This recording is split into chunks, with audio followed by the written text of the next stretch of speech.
y'all having a good Sunday. We're gonna get the video started, man.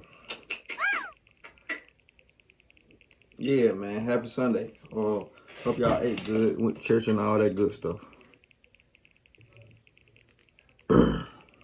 In the middle of March of 1907, a sailor named Nels Nelson stood at the bow of this big Russian steamboat called the Perrier, and he looked out over the Pacific Ocean with a very worried look on his face. The sun was starting to go down, and Nels was afraid of what the night might bring. About a month earlier, the Perrier, the boat that Nels was on, had left Hong Kong and begun its long journey to California, where Nels and the rest of the crew would offload all their hemp and machinery.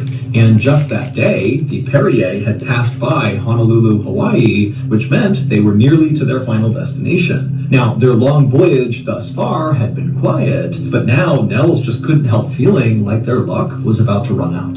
Nels had been a sailor his whole life. He was originally from Sweden, but he'd traveled all over the world, and a few years back, he had linked up with the Perrier in Hong Kong. And now, other than the captain of the Perrier, who was a Russian named Kavinsky, Nels was the longest-serving member on board the Perrier. And what that meant was Nels and the ship's captain were the only two currently on board the Perrier who knew the ship's dark secret. Now, Nels and the captain had not told anyone this secret and didn't intend to.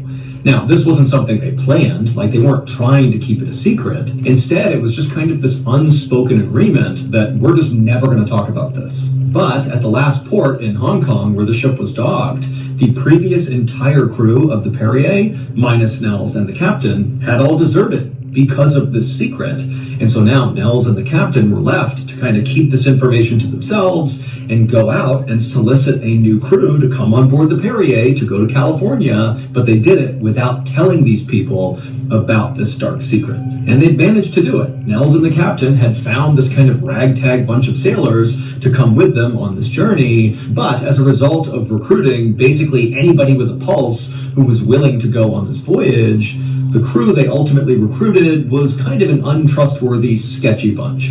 On this night, it was Nels' turn to stand watch, which means basically you would stay up and kind of patrol the boat and look out for problems or emergencies. It was just a way to make sure the crew was always safe, even when everybody was asleep. And even though Nels was not exactly thrilled to be staying up all night to stand watch, in a way he actually was kind of relieved to be in charge of this task.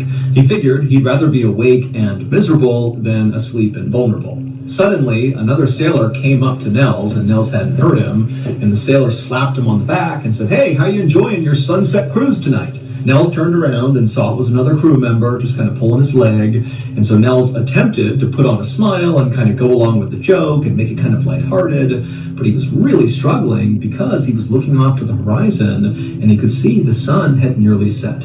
For the next couple of hours, Nels and this other sailor would stand by this railing in the cold night air, and they would just talk about, what they're going to do when they get to California, and, what they plan to do with their lives generally, and just kind of small talk, normal stuff. And, for a little while, Nels did forget about all this extreme anxiety he was having about nighttime. But at some point, as Nels and this other sailor were just chatting away, there was this warm breeze that kind of came across the deck of the ship. Now, remember, it had been very cold all night, and so this warm air really stood out. And the second Nels felt that warm air, he knew his worst fears were about to be realized.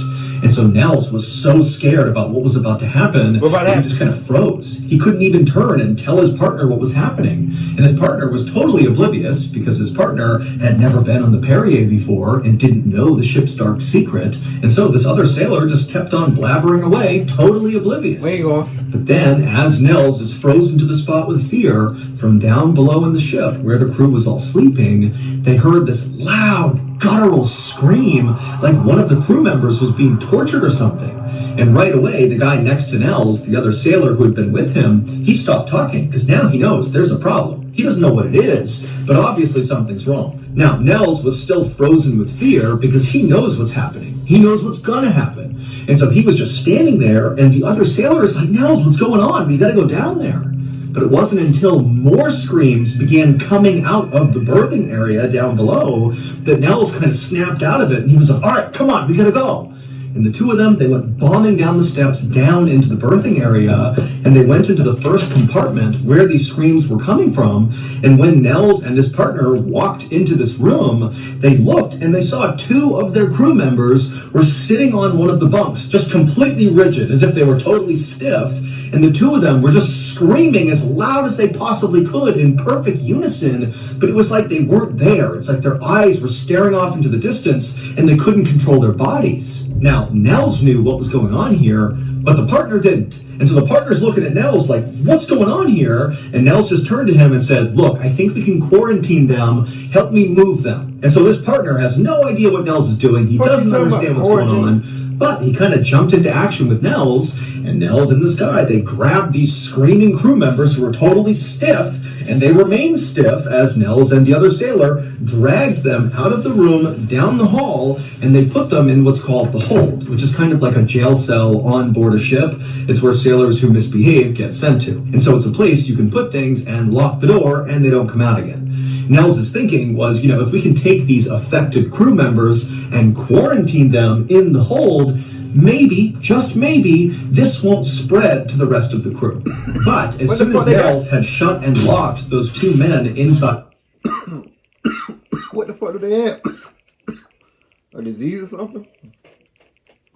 At the hold, it was like the entire ship erupted with screams as the entire crew, minus Nels and his partner, just began screaming like mad. It was like the ship was total chaos.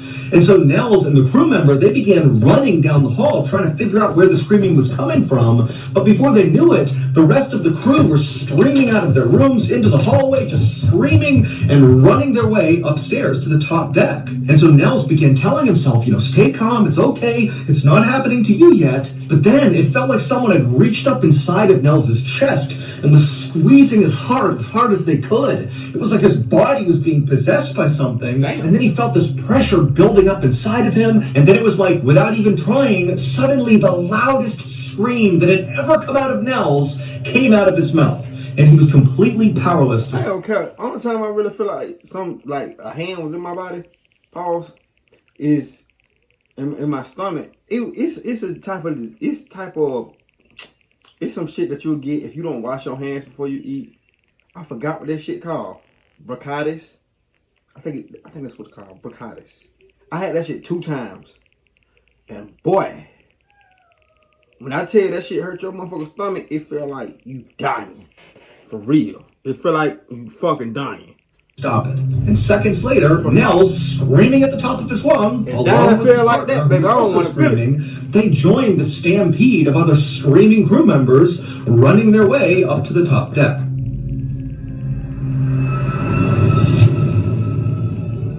Thank you to BetterHelp for sponsoring today's video. Something a lot of people don't know about me is that I felt like I had no purpose. I'm totally depressed. I think it saved my life. Struggling right now is BetterHelp. Therapist after filling time at no addition. Listen and help. Oh. Listen to me. What are you doing with your life? I mean it. What the actual fuck are you doing with your life? Reached the top deck.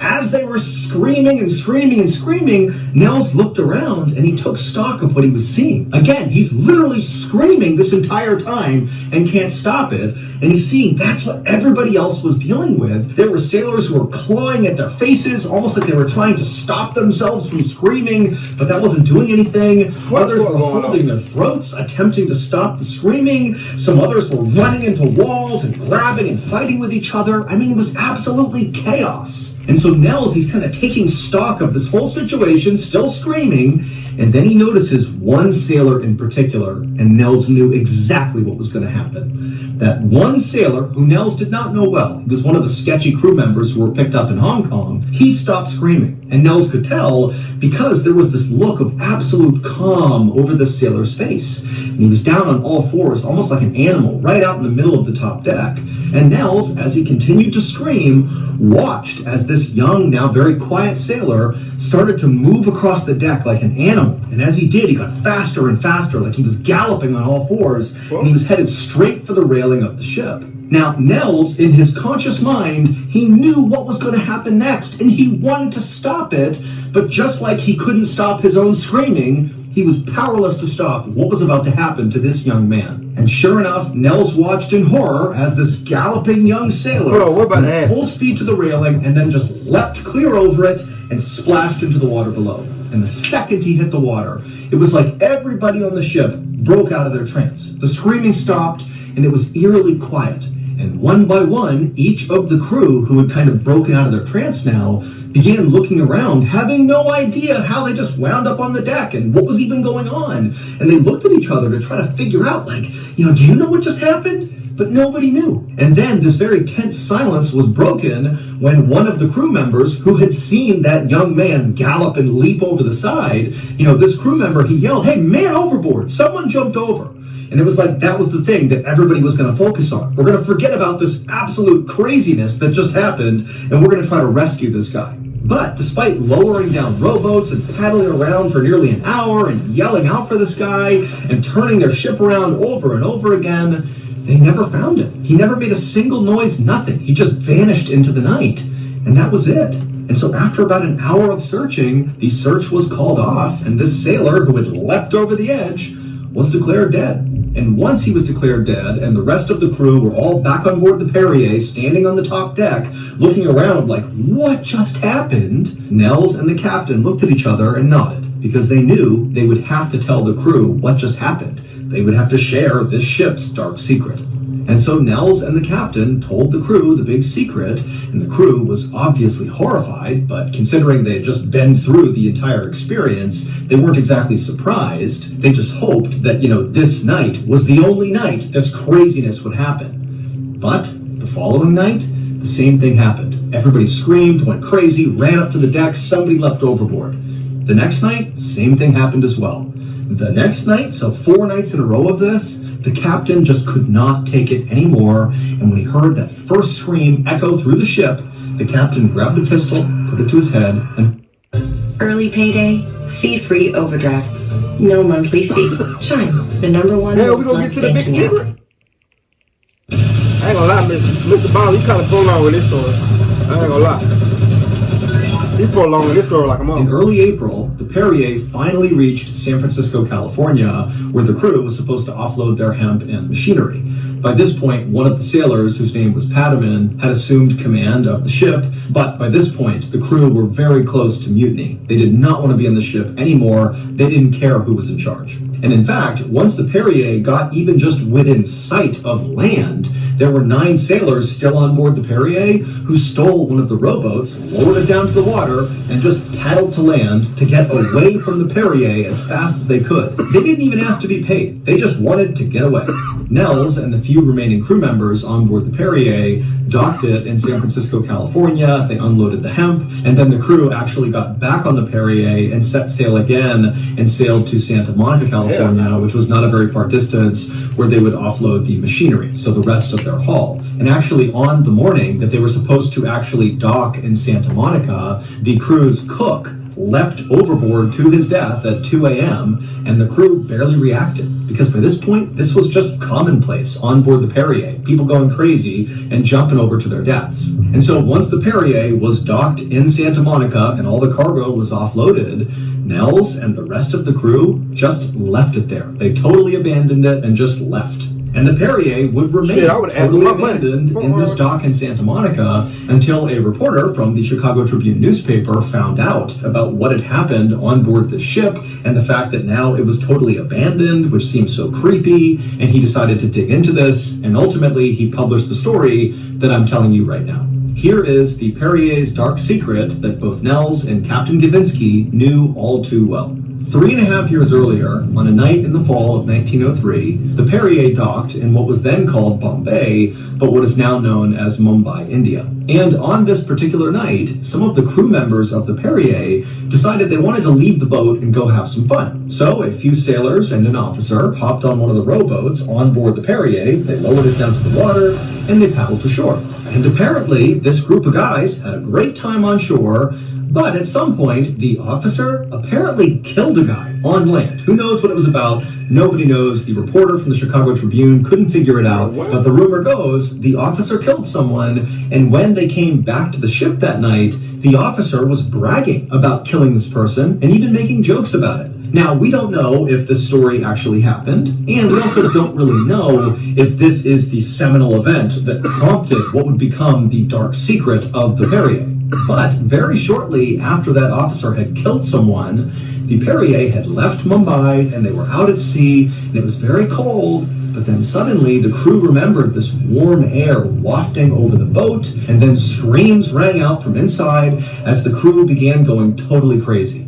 This was the first appearance of the Perrier's dark secret, which sailors on board the Perrier actually just referred to as the Thing. Nobody ever saw the Thing, or felt the Thing, or heard the Thing. The only thing they experienced before all hell broke loose is a warm breeze would come across the ship, and then seconds later it was absolute pandemonium until one of the crew members died. And usually it was like the Thing inhabited one of the sailors, like that young man who ran like an animal and leapt over the edge, and this Thing would basically inhabit these sailors and cause them to take their own lives. Over the next few years, more crews would join the Perrier and go out to sea, and over and over and over again, this Thing, the dark secret, would take over, and many of the crew would end up dying. And so by the time the crew had come to port, the crew would totally mutiny and disappear. Nobody wanted to be anywhere near this ship. That was why Nels and Captain Gavinsky were the longest serving members on board the Perrier, because they were the only ones who were willing to come back. All told, the Thing, or the dark secret of the Perrier, claimed the lives of 23 sailors. Damn! 20 of them, after screaming like maniacs, suddenly just went quiet and leapt over the railing into the ocean and drowned, and the 3 others that passed away were the ship's captains, who all killed themselves. After the Perrier was abandoned in Santa Monica, California, it's unclear what actually happened to it, but we know it never sailed commercially again. It don't need to. It damn sure don't need to. I got a video I did yesterday. That's crazy. It's that chapter video. I believe that's one of the more crazy videos I've reacted to all last year. I don't think this video, Mr. Ballen, I'm tripping. Mr. Ballen, this video good. You know what I'm saying? I think they shouldn't even had that boat going after that accident happened. But y'all know how commercial things is. You know they gotta make their money. But like I was saying, I did that chapter video yesterday. I don't know when I'm gonna drop that motherfucker, but it's 30 minutes long. Boy, y'all, that might be a video y'all might get live. So if y'all see some live notification, just go on click that motherfucker. Cause I know Monday, Tuesday, tomorrow, Tuesday, I do another video. Wednesday, I got some coming Wednesday too. Y'all might get that motherfucker Thursday live at nighttime. So make sure y'all give me a thumbs up, subscribe, see I'm on that video. Let's ride. Like.